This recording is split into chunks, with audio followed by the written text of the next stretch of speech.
the quarterback on the field is the person that can win you games. Aaron Donald can't win you games. Aaron Donald is as good as it gets. I'm telling you. Matt Stafford. People are now Hall of Famer. He wins one Super Bowl. He's got some big stats from Detroit.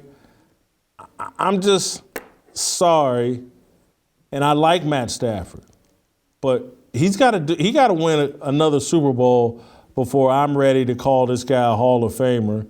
And he's got tremendous talent. I always liked him in Detroit. I like him in L.A., but we're really he's in the Hall of Fame right next to Tom Brady and Joe Montana and Dan Marino.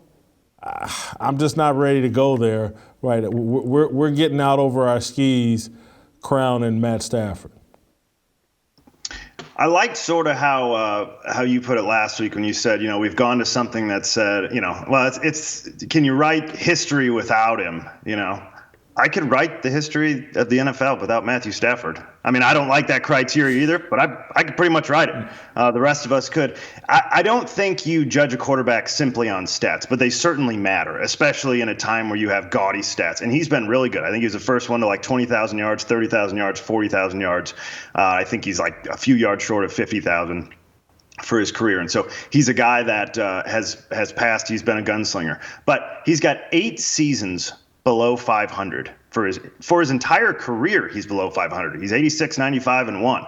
He's got one noteworthy award, and it's Comeback Player of the Year. It's not MVP. It's not Offensive Player of the Year. It's Comeback Player of the Year. He's not been on a single All-Pro team in his career.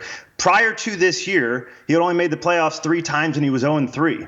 And so the people who are trying to decouple winning from Hall of Fame inductions have never played the game, because the quarterback on the field is the person that can win you games. Aaron Donald can't win you games.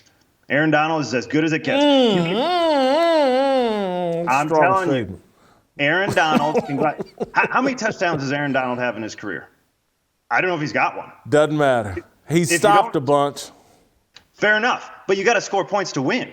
And the quarterback can do 2 things.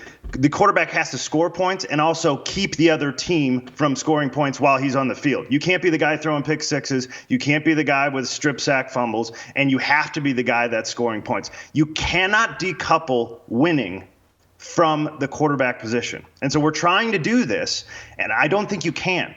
If Matthew Stafford was a true Hall of Famer, you don't have him stuck in Detroit where they lose the only 3 playoff games he ever plays, and he's got one of the greatest receivers that ever exists, and they still don't go too far. Like, don't get me wrong, Detroit is an absolute dumpster fire. But if we're going to start talking Hall of Fame, he better have a full second career in L.A. before we're ready to have this discussion.